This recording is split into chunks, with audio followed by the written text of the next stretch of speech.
Welcome to this second lecture on the single phase transformer. This particular topic or the second lecture is for only transformer operating principle. So in the first lecture we have seen the applications of the transformer. So in that particular lecture 1 we have seen the general applications of transformer. I also told you that the transformers are used in so many fields like electrical field, electronic field and communication field. But as far as electrical engineering is concerned, we are going to have these following 4 applications, major applications. But in these major applications also we concentrated on the first 2 applications. So we see that the first application is to decrease the transmission line power loss, and the second one is to decrease the transmission line conductor cost, since the current magnitude is decreased by increasing the voltage. The area of cross section of the conductor decreases. As a whole, the entire transmission construction cost decreases. And the third application we have seen is these transformers can also be used to to just measure the larger levels of voltage and currents. And the fourth application that we have seen in the last lecture is these transformers can be used to just match the load impedance with source impedance, so that the maximum amount of power can be transferred from the source to the load. This is what we just have seen in the lecture number 1. Now in this lecture number 2 we are going to understand what is the operating principle of the transformer. So we have seen that in the first lecture I told you there is a generating station and there is a load center, and the voltage at the generating station, that means the power that is generated at the generating station is at some 11 kV for example, and the load center also uses the power at 11 kV. But the distance between the generating station and the load center is around 500 kilometers, I told you, typically. So in order to transfer the entire power from the generating station to this load center, we are using 2 different elements. One is transformer and second one is transmission line. Transmission line carries the power and the transformer changes the level of the voltages. Say for example, you see the left side diagram indicates a transformer, and the right side diagram also indicates the transformer. But the difference between these two, if you see them closely, the left side transformer is connected to generating station, and the left side secondary output, that means each and every transformer is having input and output. So if you see the first transformer input is connected to generating station, and the first transformer output is connected to transmission line. Now if you see the second diagram, second transformer, the second transformer input is connected to transmission line and the output is connected to load. Here please try to understand the source to the second transformer. The input to the second transformer is the output of the transmission line. And if you see these 2 diagrams very closely, in the first transformer diagram, if you see the number of turns on the input side, and if you see the number of turns on the output side, the number of turns on the output side is more, since this transformer is used for stepping up the voltage, for increasing the voltage. This transformer is used as the left side transformer is used to increase the voltage level. And if you see the second transformer, the primary side, the input side turns are more and the secondary side turns are less. Now by just decreasing the number of turns on the secondary side, the output voltage level in the second transformer is decreased. This is how we are using the transformers for increasing the voltage level or decreasing the voltage level. Now here we need to understand how these particular voltages are being changed from one value to another value. This is what we need to understand in this particular operating principle of the transformer. So let me tell you again, in the first diagram we are giving some 11 kV input, and you assume the first transformer output is some 400 kV. If you apply 11 kV, you are getting some 400 kV. And in the second diagram, second transformer, you are applying 400 kV as input and output is 11 kV. So the first transformer is used to increase the voltage level, and the second diagram is used to decrease the voltage. Now we need to understand how this increase in voltage or decrease in voltage are going to take place, how this transformer performs this particular operation. That is what we are going to see. In order to understand the transformer operating principle completely, we need to understand certain basics. These basics you might have studied in your +1 and +2, but in order to understand the transformer holistically, let me revise the basic concepts. Now these are the following terms that you need to understand. The one is permanent magnet, a magnet which exhibits, or you can say permanent magnet is a material which exhibits magnetic properties without the influence of any other external mechanism. Say for example, if you take any of the rare earth elements, they exhibit the magnetic properties. That means the dipoles inside these particular materials are aligned with each other, like ferromagnetic material in the right side diagram B, ferromagnetic materials, all the dipoles are aligned with each other, so this exhibits certain magnetic properties. Say if you see the paramagnetic materials, whatever the material you take, it has certain the magnetic dipoles. A material in which all the dipoles are aligned with each other, those particular materials are called magnets. Those particular materials will behave like a magnet. Say if you see the paramagnetic material, of course it is also having dipoles, but those dipoles are random in nature, and as a whole there is no net resultant of the dipole moment, so it doesn't behave like a magnet.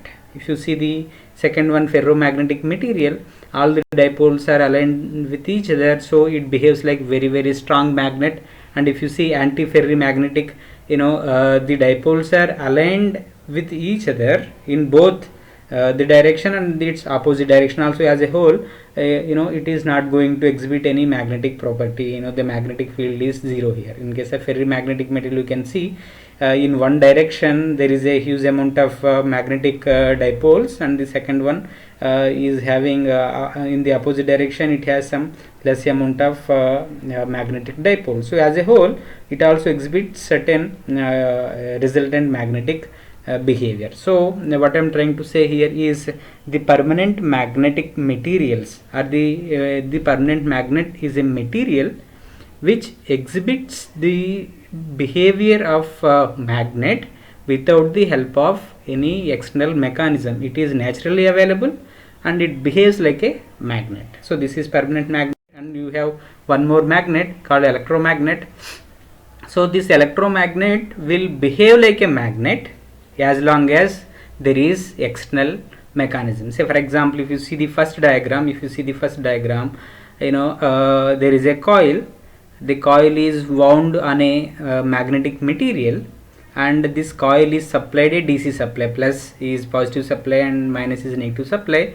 As long as current flows through this particular coil, this material will behave like a magnet. If you remove this current from this particular coil, then this particular material will not behave like a magnet. So what is electromagnet here? Electromagnet is a magnet which behaves like a magnet as long as there is some external power supply. That means what? Here if you see the macroscopic view of these particular materials, the dipoles are initially randomly organized, but after applying the current, this current which also produces magnetic field, because of its magnetic field, the dipoles inside the material are asked to align in one direction, so that particular material behaves like a magnet. So you can see the secondary diagram. In the secondary diagram, there is a coil, only coil, which is wound on air. That means there is no other material on which it is wound. So this particular coil is called air cored coil. That means the core of the coil is air only. If you see the first diagram, the core of the coil is a magnetic material. If you see the third diagram, the core of the coil is also a certain magnetic material. So here also you can see, as long as there is a current, this particular coil will behave like a magnet. If you can see the third one also, as long as there is a current, it is going to produce certain magnetic field. Now the amount of this magnetic field, the strength of the magnetic field depends on the amount of the current and of course the number of turns.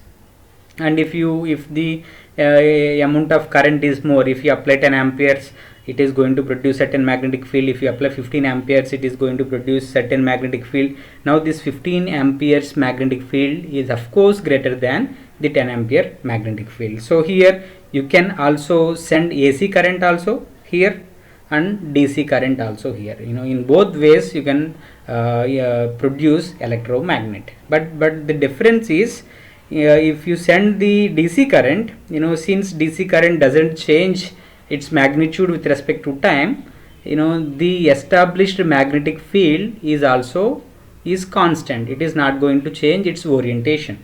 But if you apply AC here, since AC is going to change its direction 50 times per second for 50 Hz supply, the orientation of the magnetic field, that means north pole and south pole, south pole and north pole, it keeps on changing 50 times a second. So this is what you need to understand here.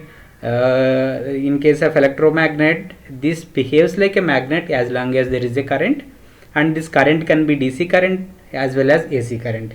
If you apply DC current, the magnetic field direction is constant, and if you apply AC current, the magnetic field direction keeps on changing. So this is what you need to understand in electromagnet. Now once you understand the permanent magnet and electromagnet, you have this certain idea on magnetism. Now in order to understand the operating principle of the transformer, you need to understand Faraday's law. Faraday's law, I told you so many times in the classes also, Faraday's law is the fundamental for electrical engineering. It depends on the generation operating principle, the transformer operating principle, the motor operating principle are very, very important fundamental building blocks of the electrical engineering. All are going to work based on the Faraday's law. I told you this statement so many times, and I also explained you the Faraday's law so many times in the classroom. Again, I am just explaining because of its importance. Please try to understand. In this particular Faraday's law, you need to have a coil and a magnet. Please understand, this magnet can be permanent magnet or also an electromagnet. Here in this example, I am just using a permanent magnet, and what I am going to have here is a coil. I am having a coil with certain number of turns, and I am having a permanent magnet. Now what I have to do is, I have to create a change of magnetic field. That means this particular coil should experience change in magnetic field. See, if this magnet is stationary, of course, since it is permanent magnet, it establishes certain magnetic flux around it, and this particular magnetic flux is experienced by this coil. As long as this coil and this magnet are stationary, this coil is not going to experience any change in magnetic field. It is not going to experience any change. It just experiences magnetic field, but not any change.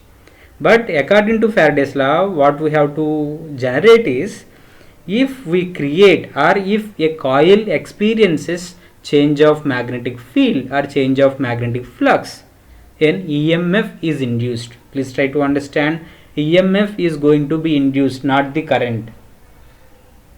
EMF is the main reason, then only current is going to be induced. If this coil is open circuited, then no current will induce, but EMF is going to be there.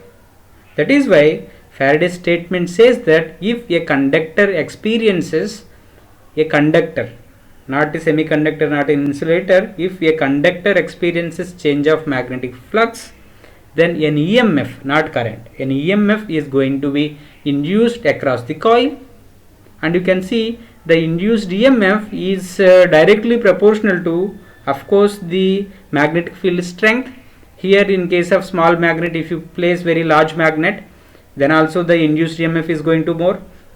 And if you change the magnet very fast, then also the induced EMF is going to be more. And the third case, if you increase the number of turns of the coil, then also the induced EMF is going to more. That means the induced EMF is going to depend on the number of turns of the coil, the magnetic field strength of the coil phi, and the rate of change of movement of this magnetic field, that is dt. So as a whole, we can summarize Faraday's law as the induced EMF E is equal to minus n d phi by dt. Here minus is because of the Lenz law. According to Lenz, the induced EMF is going to be in such a direction that if this induced EMF is allowed to have certain current, according to Ampere's law, we know that each and every current carrying conductor produces a magnetic field. Now because of this induced EMF, there would be some current, and that current will be in such a direction that it would oppose the cause of the production of that induced EMF. So in order to explicitly say this, we have given minus sign here. The minus sign indicates that the effect opposes the cause. This is Faraday's law. And in the next slides we are going to see what are the different types of induced EMFs. From Faraday's law we have understood that EMF is going to be induced when there is a coil and a magnet, and coil experiences change of magnetic flux. Now please try to understand how we can create that change of magnetic field, that change of magnetic flux. In two ways we can do it. You can see the first diagram. In the first diagram, the magnet is stationary and the conductor is moving, and the conductor or coil is moving. You can see in the first diagram, north pole and south pole are fixed and the conductor is rotated. That means what? Conductor is now changing in a stationary magnetic field. So conductor is now experiences change of magnetic flux and an EMF is induced. Now if you can see in the second diagram, you can see the coil is fixed here and the magnet is changed here. In both the cases, there is a physical movement. There is a physical movement between the conductor and the magnet. Either conductor is moving or the magnet is moving. So the induced EMF in this particular case is called dynamically induced EMF. Why? Because we are getting induced EMF because of the dynamic movement of either magnet or coil. So in the first case the conductor is moving, and in the second case the coil is moving. That means out of magnet or coil, out of magnet and coil, at least one is moving. Then only we are getting certain EMF which is called dynamically induced EMF. Now we have another induced EMF called statically induced EMF. You can easily say why it is called statically induced EMF, because here you can see the coil A is given certain supply from the variable rheostat here, rheostat which varies the resistance. So here we are giving current to this coil A, and the resistance of the rheostat we are going to change, so current is being changed. As current is changed, see, try to understand here. Instead of this entire rheostat and DC supply, you can also place AC here. You can assume AC here. What happens if you apply AC? We know that AC is going to change its direction. In case of 50 Hz supply, it is going to change 50 times a second, and as the current is going to change its direction, the magnetic flux associated with that particular current also changes. We know from Ampere's law that each and every current carrying conductor produces magnetic field around it. Since the AC current is going to change its direction 50 times a second, the magnetic flux associated with that current also changes 50 times a second. So what happens? The coil is now experiencing change of magnetic field without any physical movement. There is no physical movement here, only current is changing.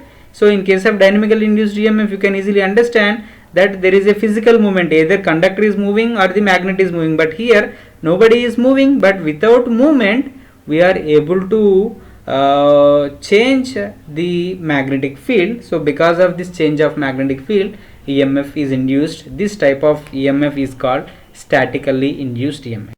Now we have one more two terms. One is self-induced EMF and the next one is mutually induced EMF. Mutually induced EMF. In case of, if you see the first diagram, so the current that is being applied is of course going to change, because we are having a DC, we are having a DC here and a rheostat here.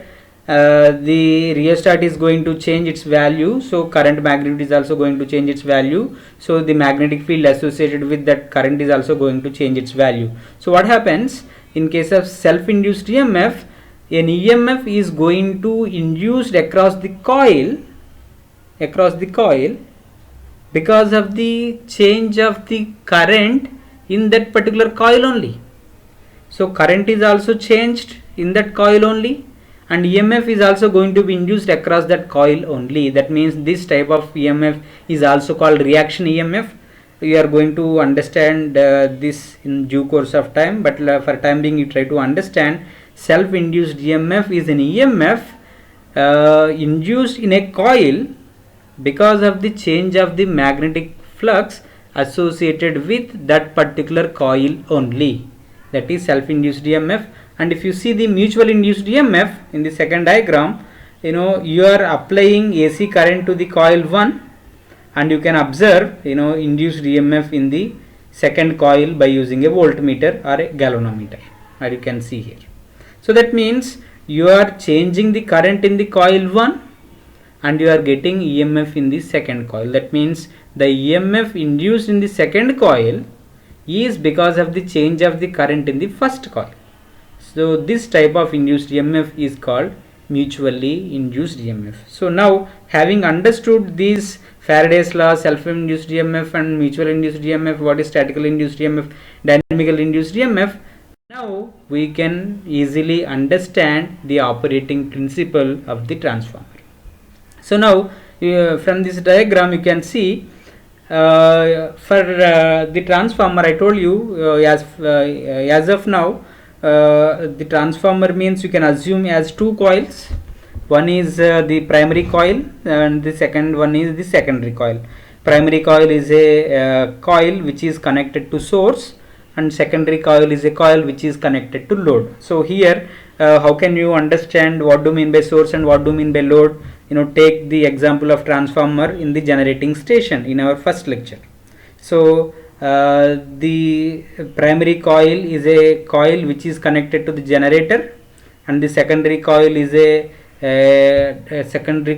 coil which is connected to the transmission line. That means the output of the transformer is connected to the transmission line and the input of the transformer is connected to generating station. So now how this transformer is able to change the voltage level in case of either step up transformer or step down transformer. Here it is a step down transformer. You can see as the number of turns are more here in the primary side. So how can you understand the operating principle here? Now you can see the primary coil is connected to an alternating voltage source, and the secondary coil is also connected to a load here. Now as this particular primary coil is a alternating current source, it is an AC, what happens, the current flowing through this particular coil is going to change with respect to time. Now this current is going to produce certain magnetic field around it, and the second coil is experiencing that magnetic field here. As the applied AC current is going to change with respect to time, the magnetic field generated by this current also changes with respect to time. So the secondary coil is now experiencing change of magnetic field. That is why it is satisfying the Faraday's law. All the Faraday's requirements are being satisfied here. That means there is a coil with some number of turns and it is going to experience a change of magnetic field with respect to time. That means the secondary coil is now getting certain induced EMF based on the number of turns. The induced EMF magnitude can be changed here.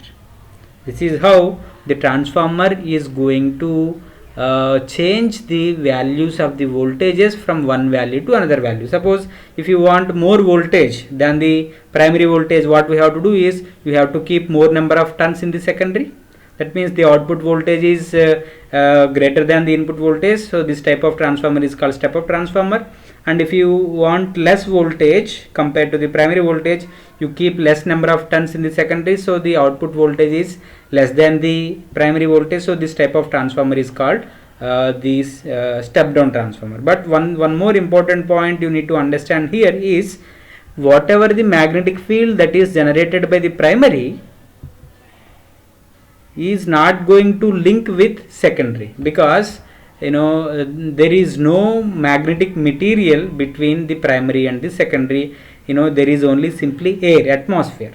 So atmosphere is not a good magnetic conductor, so more amount of magnetic material or magnetic flux is going to leak through the air. So in order to transfer more amount of the magnetic flux from the primary to the secondary, you need to place the magnetic material whose reliability is very less, so that the entire or most part of the magnetic field that is generated from the primary is going to attach to the secondary. So that is why you can see from the second diagram, in this particular diagram you can see the first one, the primary coil is connected to the secondary coil through a magnetic material, So what happens, whatever the magnetic flux that is generated in the primary is more likely to reach the secondary, because this magnetic material is having very less you can say reluctance. So whatever the magnetic flux that is generated here is going to reach to the secondary. That means you can say the leakage flux is very much less. So this is how the transformer is now having three parts. One is the primary coil, the second one is the secondary coil, and the third important one is core. Please try to understand. The primary coil is there to produce change of magnetic flux, and the secondary coil is there to produce required amount of voltage, either more voltage or less voltage, or sometimes equal voltage. And the core is required to decrease the amount of magnetic flux leakage. So if you do not provide the core, what happens, most of the current or most of the magnetic field that is generated in the primary coil may not reach the secondary coil. So you need to send huge amount of current. So ultimately your transformer size is going to be more for the same rating. So this is how a transformer works by changing the voltage from one value to another value. So let me tell you, the transformer is having four voltages. V1 is called the source voltage. Now what is E1? E1 is called self-induced voltage. E2 is called mutually induced voltage, and V2 is called load voltage. So please try to understand this diagram, second diagram, which is very important. V1 is called source voltage, E1 is called self-induced voltage, E2 is called mutually induced voltage, and V2 is called load voltage. So E1 and E2 are induced voltages. E1 is self-induced, E2 is mutually induced. E1 is also called reaction voltage. So V1 is primary voltage or source voltage, E1 self-induced voltage, E2 mutually induced voltage, and V2 is the output voltage or the load voltage. So in this particular lecture we have understood certain basics, what is permanent magnet, what is electromagnet, and we have seen what is Faraday's law. Faraday's law is very important. Please try to understand. You have to remember this statement, you have to understand this Faraday's law, then only you can appreciate its role in the transformer, generator, the motor, and very important electrical appliances. All are working based on the Faraday's law. Faraday's law says that if a conductor experiences change of magnetic flux, an EMF is going to be induced across the conductor. And we have seen the statically induced EMF, that is without any physical movement between the conductor and the magnet, we are able to produce certain voltage, that is statically induced EMF. And dynamically induced EMF, there should be physical motion between the conductor and the magnet. Either conductor has to move or the magnet has to move, then only we are going to get certain induced EMF across the coil. This is called dynamical induced EMF. And if you see self-induced EMF, the EMF induced in one coil because of the change of the current in the same coil. And what is the mutual induced EMF? An EMF induced in one coil because of the change of current in the second coil. This is called mutual induced EMF, and we will meet in the next lecture. Thank you.